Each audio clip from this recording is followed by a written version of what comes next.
Warahmatullahi wabarakatuh. Perkenalkan, saya Fitri Rosmayanti dengan NPM 10120900900 dari kelas A jurusan manajemen. Di sini saya akan menjelaskan perencanaan sumber daya manusia.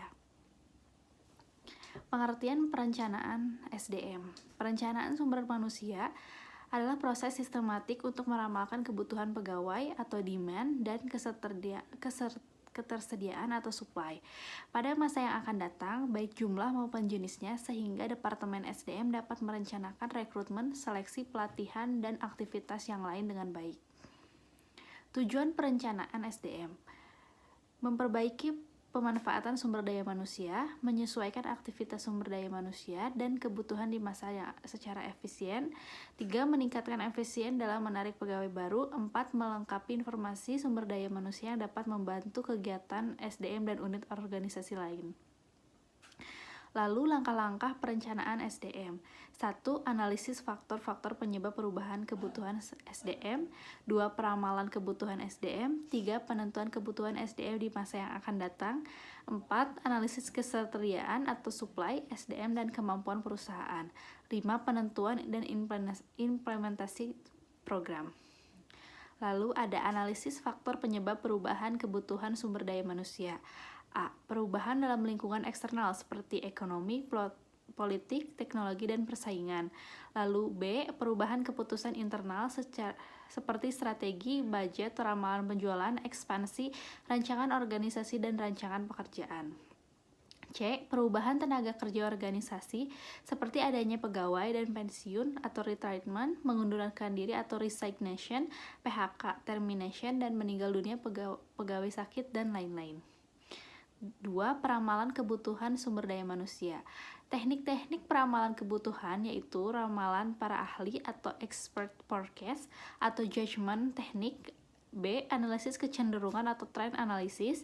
C. Budget dan planning analysis. D. New venture analysis. E. Computer analysis. Dan F. Statistical analysis. 2. Ramalan para ahli. Nominal demi teknik yaitu menghadirkan 5-10 orang ahli, ditanyakan penyebab perubahan kebutuhan pegawai di masa yang akan datang. Hasilnya didiskusikan secara bersama-sama, faktor di ranking dan diurutkan dari yang paling penting. Lalu DLP teknik yaitu bila para ahli tidak dapat berdiskusi secara bersama, perencanaan SDM meminta pendapat masing-masing ahli kemudian disimpulkan. Lalu perkiraan manajemen yaitu kebutuhan sumber daya manusia diperkirakan oleh manajer puncak kemudian diberikan kepada manajer di bawahnya atau sebaliknya. Lalu 2B adalah analisis kecenderungan. Analisis dilakukan berdasarkan kecenderungan kebutuhan pada masa lalu, yaitu eksploitasi, yaitu mengasumsikan bahwa tingkat perubahan masa lalu sama dengan yang akan datang.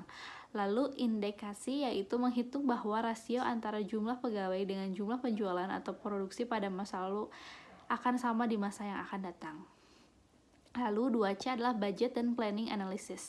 Budget dan planning analysis merupakan jumlah budget yang telah disetujui, yang di dalamnya berisi jumlah kebutuhan pegawai dan setiap departemen dalam suatu perusahaan. Lalu D. New venture analysis. New venture analysis yaitu menghitung tenaga kerja yang dibutuhkan dengan membandingkan dengan pembukaan usaha baru yang pernah dilakukan oleh perusahaan lain. Lalu computer analysis. Computer analysis yaitu suatu program perhitungan yang dilakukan oleh komputer melalui rumus matematika, rasio-rasio, dan indikasi dan eksplorasi secara bersamaan. Lalu 3. Penentuan kebutuhan SDM di masa yang akan datang. Di sini ada tabelnya, bisa kita lihat. Yang keempat adalah analisis ketersediaan atau supply SDM dan kemampuan perusahaan. Memperkirakan ketersediaan sumber internal yaitu proses pemeriksaan tenaga kerja yang ada, jumlah dan jenis. Teknik analisis yaitu replacement chart, yaitu gambaran singkatan mengenai siapa yang menggantikan apabila suatu jabatan kosong, atau tambahan catatan tentang informasi calon pekerja yang disebut replacement summary, yaitu daftar kemungkinan pengganti untuk setiap jabatan. Di sini ada gambar replacement chart. Lalu ada replacement summary, dan pembuatan replacement chart dan replacement summary membuat replacement chart dan replacement summary perusahaan dapat dilakukan dengan human resource audit, yaitu sebuah proses mengumpulkan informasi dengan memakai formulir khusus untuk memeriksa keadaan SDM. Khusus untuk memeriksa keadaan SDM saat ini yang meliputi keterampilan, pengalaman, pendidikan, data pribadi lain. Untuk non-manajemen disebut skill inventory, sedangkan untuk manajer disebut manajemen inventory. Lalu di sini ada skill inventory, ada gambarnya. Dan keempat adalah analisis ketersediaan supply, SDM dan kemampuan perusahaan, yaitu memperkirakan ketersediaan sumber eksternal, ketersediaan jumlah pegawai yang ada di dalam pasar tenaga kerja dipengaruhi oleh lembaga pendidikan, pelatihan, perubahan demografis, spesialisasi, perubahan minat, dan sikap terhadap suatu pekerjaan. Lalu kelima, ada penentuan dan implementasi program. Berdasarkan kebutuhan atau demand dan ketersediaan atau supply, dapat terjadi beberapa kemungkinan, yaitu 1. Tidak ada perbedaan antara kebutuhan dan ketersediaan pegawai dan supply atau demand. Terjadi kelebihan supply tenaga kerja, supply lebih besar dari demand, dan terjadinya kekurangan supply tenaga kerja, supply lebih kecil dari demand.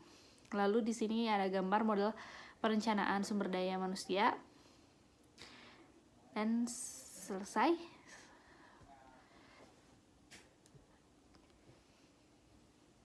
Oke,